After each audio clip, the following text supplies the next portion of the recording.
Laurent Bazin vous informe sur Europe 1. Sommes-nous trop frileux avec notre argent? Voilà ce qu'a affirmé cette semaine un sondage publié par Les Échos, sondage signé Odoxa, alors que le gouvernement, lui, vante depuis hier les mérites de nouveaux produits d'épargne, en l'occurrence de produits d'épargne retraite. Alors comme quand il y a beaucoup d'informations, on pose tout ça sur la table et puis on va essayer de faire le tri. Est-ce qu'il faut vider nos livrets A d'urgence pour remplir nos livrets ou nos plans d'épargne retraite? Est-ce qu'il y a d'autres placements, de meilleurs placements que ça, plus judicieux, peut-être un peu plus risqués aussi? On va en parler avec Marie-Christine Sonquin. Bonsoir à vous. Bonsoir. Merci d'être avec nous, spécialiste patrimoine aux Échos, et Philippe Crevel, directeur du Cercle de l'Épargne. Bonsoir à vous. Bonsoir. Et puis évidemment, vous me dites au 39-21 si vous arrivez à épargner, et quand vous épargnez, quels sont vos choix en l'occurrence et vos arbitrages. En préparant cette émission, on a été très frappé d'abord par le poids du livret A dans l'épargne des Français. Très frappé parce que le livret A, ça rapporte quasiment rien. C'est 0,75%. Voilà, 0,75%.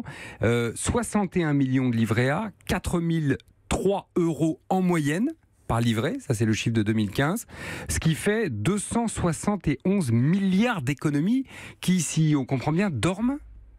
Alors ça dort aujourd'hui parce qu'aujourd'hui le livret A rapporte très peu, mais il faut replacer les choses dans leur historique. Le livret A n'a pas toujours rapporté très peu, il y a eu quand même des époques où le livret A était un petit peu plus avantageux. Donc bien sûr l'importance des dépôts sur ce produit s'explique aussi par son historique, aussi par le fait que c'est quand même le premier placement auquel on songe, c'est le livret qu'on ouvre pour ses enfants, et il ne faut pas oublier presque à leur naissance. Absolument, et l'épargne est complètement disponible sur un livret A, donc c'est extrêmement commode, on met de l'argent sur un livret A, si on en a besoin par exemple pour payer ses impôts, bon maintenant on n'aura plus besoin parce qu'avec le prélèvement à la source, 2019. Ça sera une épargne de précaution qui sera peut-être devenue inutile, mais c'est quand même très commode, on met un peu d'argent sur son livret A quand on en a besoin. Peut-être pas forcément pour payer ses impôts, on peut aussi partir en vacances avec, on le prend, on le remet. Ça s'accroît. On continue à mettre de l'argent, les encours, comme on dit, du livret A, ça croisse. 10 milliards l'année dernière, 10 milliards d'euros. Alors pourquoi ça a été dit? C'est un produit qui est vraiment inscrit au plus profond de nous-mêmes. Ça fait d'ailleurs 200 ans qu'il a été créé. C'est l'écureuil, quoi. On fête le bicentenaire. Le bicentenaire, on le fête cette année. C'était en 1818. Et les créateurs du livret A avaient deux objectifs. Un objectif pédagogique, apprendre aux Français à mettre de l'argent de côté et à tenir un livret. C'était le livret d'épargne. Et puis de l'autre côté, c'était justement l'épargne de précaution. Mettre un peu d'argent de côté parce qu'on a des dépenses, assurance, pour dépenser en matière de santé, ou pour se faire plaisir. Et donc il y avait un petit côté, donc justement précaution, mais avec un angle pédagogique. Mais pourquoi on continue à mettre de l'argent dessus si ça rapporte presque rien? Alors, ce qu'il faut dire aussi, c'est que les autres placements font repoussoir, parce que parallèlement, par le passé, vous aviez des placements comme l'assurance vie en euros, qui est une assurance vie à capital garanti, qui rapportait beaucoup d'argent. C'est-à-dire ça rapportait 5-6%. Oui, alors bon, après, il faut regarder ça avec l'inflation, parce qu'évidemment, au rendement réel, c'est un petit peu moins flatteur. Mais quand vous aviez, par rapport au livret A, un contrat d'assurance vie très sûr sur lequel vous pouviez placer votre argent et avoir du 4,5%, vous mettiez moins d'argent sur votre livret A. Aujourd'hui, chaque année, le livret A rapporte un petit peu moins. Et du coup, c'est vrai que les Français se disent pourquoi mettre de l'argent sur l'assurance vie qui rapporte quoi l'assurance vie aujourd'hui? 2%? 1,8% en moyenne. Autour de ça. Pour les fonds euros, 1,8%. Si on met sur d'autres formes, les unités de compte, c'est beaucoup plus. Voilà, à partir du moment où vous ne voulez pas prendre de risques, où vous voulez un placement sûr, il faut vous contenter du fonds en euros où le capital est garanti. Et évidemment, par rapport au livret A, c'est plus si compétitif que ça, parce qu'il ne faut pas oublier que le livret A, c'est totalement exonéré et d'impôts et de prélèvements sociaux. Ce n'est pas le cas pour l'assurance vie, bien évidemment. Le livret A, c'est la liquidité. Le fait qu'on peut mettre de l'argent le matin et si on en a envie, on peut le retirer le jour même. La sécurité, ça a été dit. La sécurité, la garantie de capital. Et en plus, et ça n'a pas de prix. On est prêt à accepter un très faible rendement. Il n'y a pas d'impôts, pas de prélèvements sociaux, 0%. Et le Français, il adore la niche fiscale. Et donc, c'est pour ça qu'il adore le livret A. Et puis, c'est simplissime, le livret A. Vous n'avez aucun problème. Vous pouvez l'ouvrir dans n'importe quelle banque. Oui, non, mais on se demande pourquoi autant d'argent sur le livret A. Parce qu'il n'y a pas plus simple. Et les autres sont comme nous, les autres Européens par exemple sont comme nous, on est les plus frileux d'Europe. Le sondage Odoxa Les Échos était assez frappant là-dessus. Oui, il y a un côté culturel aussi chez les Français qui ont toujours horreur du risque. Moi, il y a un truc qui m'a frappé, c'est quand j'ai regardé quel était le patrimoine de nos ministres. En fait, on s'aperçoit que c'est surtout, écoutez, faites ce que je dis, ne faites pas ce que je fais. Parce que quand on voit comment est composé leur patrimoine, il y a essentiellement de l'immobilier et des liquidités. Alors après, ils viennent nous expliquer qu'il faut renforcer les fonds propres des entreprises, investir en actions, prendre des risques avec son argent. Les Français comme les autres, finalement. Absolument. Et culturellement, les Français ont horreur du risque. Ouais. Ils ne sont pas les seuls. Si on regarde les Allemands, ils adorent le cash. Alors, ils adorent même les billets. Supprimer le billet de 500 € pour les Allemands, c'est un crime. Et ils adorent avoir beaucoup de liquidités. D'ailleurs, on l'a maintenu pour eux. Tout à fait. Et ils adorent avoir des liquidités sur leur compte courant. Donc, les Italiens, ils n'aiment pas non plus le risque. Ils adorent également l'assurance vie gérée en obligation. Donc, en fait, ceux qui aiment le risque, ce sont les joueurs. On va les trouver aux États-Unis, au Royaume-Uni et un peu aux Pays-Bas. Mais sinon, l'Europe continentale, on est plutôt en fait à une tradition paysanne. On aime bien avoir les pieds sur terre et avoir son argent de manière très sécurisée. Après, c'est vrai que les Français... est vraiment dans le bas de laine ou les petits sous le matelas, quoi. Et d'ailleurs, mieux que le livret A, vous avez les dépôts à vue. Donc là, on est dans les comptes courants, on est vraiment dans l'argent non rémunéré. On a dit 271 milliards sur le livret A. 400 milliards en dépôts à vue et ça a augmenté de 100 milliards. Ça veut dire sur des comptes bancaires, il y a 400 milliards. Oui. Et ça a augmenté de 100 milliards depuis la crise de 2008. Donc les Français, c'est vrai, ont des doutes sur les placements, sur leur rentabilité, et les différentes études le prouvent, et donc la conséquence, c'est qu'ils préfèrent conserver de l'argent liquide sur des dépôts à vue ou sur le livret A. Mais enfin, il faut quand même revenir qu'il y a des placements qui ont des encours, des montants bien supérieurs au livret A. On va y venir bien évidemment, et on va se poser la question de savoir pourquoi le gouvernement veut que cette masse formidable d'argent qui dort, ou en tout cas qui est là, qui est présente, pourquoi il veut l'orienter vers l'épargne retraite, et si c'est vraiment plus intéressant. Vous réagissez évidemment au 39-21 tout de suite. Europe Soir, Laurent Bazin sur Europe 1. Sommes-nous trop frileux avec notre argent? Faut-il échanger nos livrets A contre les nouveaux produits d'épargne retraite, ou en tout cas les nouvelles formules que le gouvernement veut promouvoir? Vous savez que Bruno Le Maire, le ministre de l'économie et des finances, a annoncé hier une modification. Alors justement, qu'est-ce qu'il va y avoir de nouveau et d'attractif? Avant d'entendre Thierry qui nous appelle au 39-21 et qui lui a l'air assez perplexe dans cette affaire-là. Philippe Crevel est avec nous et Marie-Christine Sonquin également des Échos. L'objectif du gouvernement, c'est d'accroître en fait l'épargne retraite. L'épargne retraite, ce sont des produits dont l'objectif, c'est de fournir un complément de revenu ou du capital au moment où on arrête de travailler, au moment où on liquide ses droits à la retraite.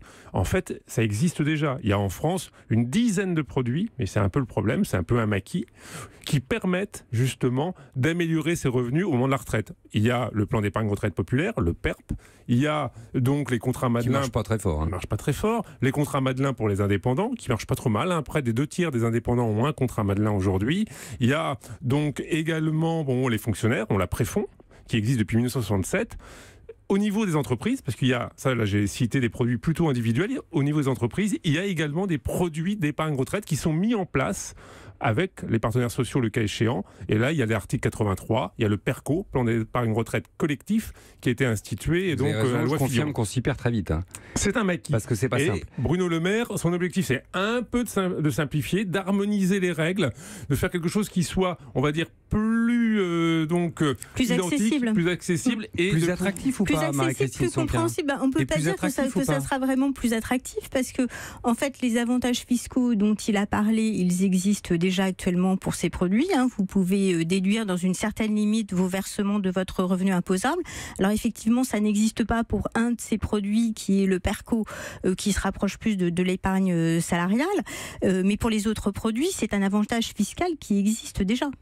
Bonsoir Thierry, merci de nous passer un petit coup de fil depuis Favières dans le 77. Absolument. Bonsoir Laurent et bonsoir à vos invités. Vous avez étudié cette affaire-là, vous, visiblement. Qu'en pensez-vous? Alors, j'ai été salarié pendant de nombreuses années. Je suis aujourd'hui en profession libérale, dit indépendant.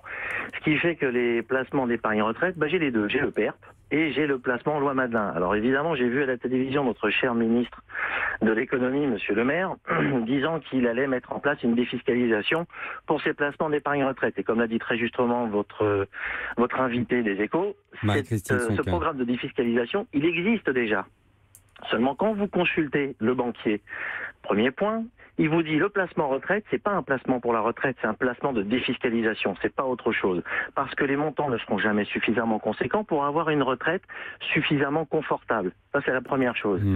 Deuxième chose, quand vous allez voir votre banquier, parce que vous avez un petit peu de sous devant vous, parce que le gouvernement a réussi à ne pas tout vous prendre, il vous vend quoi? Il vous vend un placement sûr parce qu'il sait que, comme le disait très justement votre intervenant tout à l'heure, le français traditionnel est paysan. Et puis, il aime bien son bas de laine et le protéger et surtout le sécuriser.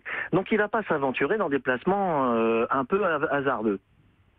Et vous, comment vous faites? Tiens, oui, allez-y Thierry, je vous laisse finir. Troisième point important, moi j'ai, il y a quelques années, eu un petit peu de sous devant moi, et puis j'ai fait un placement dans le sein de mon PEA. Et j'avais pris des actions Vivendi. Alors je ne sais pas si ça parle encore à quelqu'un, l'affaire Vivendi, avec ce cher monsieur Jean-Marie Messier, qu'on appelait à l'époque J6M. Il avait pris un tel melon que ça a été un fiasco total. Moi j'avais placé 70 000 francs.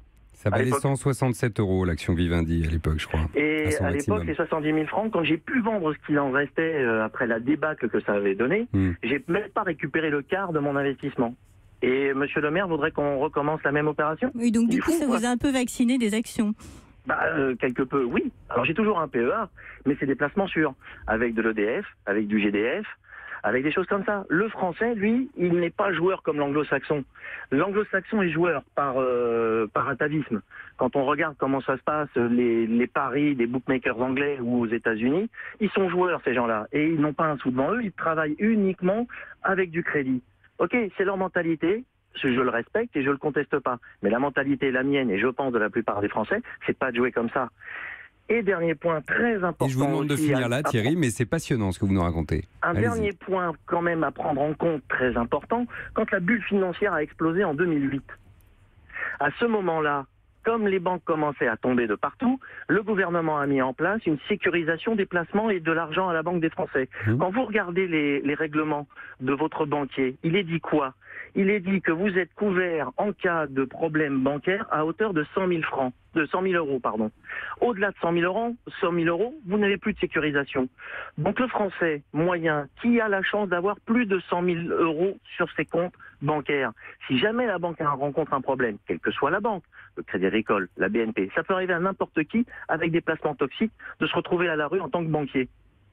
Si vous avez plus de 100 000 euros, le reste, vous ne le retrouvez pas. Je vous souhaite d'avoir 100 000 € sur votre compte en banque, cela dit Thierry. Merci de votre témoignage qui était à la fois puissant, bien informé visiblement, on est d'accord là-dessus, tous, parce que tout le monde vous écoutait avec grande intention, et en même temps assez clair. Oui, il y a des réflexions qui sont parfaitement pertinentes. Alors ce qu'il y a, c'est qu'il y a quelque chose qui a changé quand même en quelques années, c'est que par le passé, vous pouviez faire des placements sans risque qui vous rapportaient vraiment de l'argent. Donc en fait, vous n'aviez pas besoin de vous casser la tête en prenant des risques inconsidérés. Vous placiez votre argent en obligations d'État, qui en théorie sont relativement sûres, et vous pouviez quand même vous constituer un pécule grâce à ce placement. Aujourd'hui, ce n'est plus le cas. Seuls les placements qui représentent vraiment un risque peuvent vous rapporter de l'argent. Et c'est là où les choses ont fondamentalement changé. Et puis, il y a aussi une deuxième donnée qui est importante, c'est l'augmentation de la longévité. Et c'est pour ça qu'on parle de plus en plus d'épargne retraite, parce que c'est vrai que les retraites par répartition, elles existent en France, c'est parfait. Mais s'il faut soutenir des gens jusqu'à 90, 100 ans, voire davantage, ça va devenir problématique. Parce que nous, on ne va pas mourir... Si vous avez 50 ans aujourd'hui, vous n'allez pas mourir, en théorie, à l'âge auquel sont décédés vos parents. Vous allez mourir beaucoup plus âgé. Et là, il va falloir payer une retraite. D'un mot, est-ce qu'il y a un placement qui me rapporte plus que mon livret A ou mon assurance vie et qui ne me fait pas courir trop de risques? Non, pour avoir du rendement, il faut accepter de prendre un peu plus de risques. Après, on peut jouer intelligemment. Ça veut dire limiter ses risques avec une diversification. Par exemple, vraiment très rapidement. Il faut jouer par exemple plusieurs secteurs d'activité. Il faut jouer également les tailles d'entreprises, grandes entreprises, petites entreprises. Au niveau régional, prendre un peu du japonais, des États-Unis. Il faut diversifier parce que tout ne s'effondre pas. Mon banquier peut m'aider à faire ça ? Bien sûr. Parce que moi tout seul, je sais pas. Il faut prendre des conseils, il faut également suivre un peu l'actualité, mais il faut être épaulé, c'est vrai, pour limiter. Puis il y a des fonds quand même qui sont un peu garantis. Et là-dessus, le gouvernement d'ailleurs fait de la gestion pilotée, donc il indique il faut au fur et à mesure de votre âge, sécurisé, et ce sera prévu dans les produits. Alors, Très bien. Non, je vous arrête là, pardonnez-moi, parce que le temps malheureusement a filé, mais c'était passionnant d'ouvrir ça. Je renvoie aux Échos, bien évidemment, et au numéro que vous avez publié cette semaine, c'était mardi, je crois. Marie-Christine Sonquin qui était avec nous ce soir, et Philippe Crevel, du directeur du Cercle de l'Épargne. Europe 1.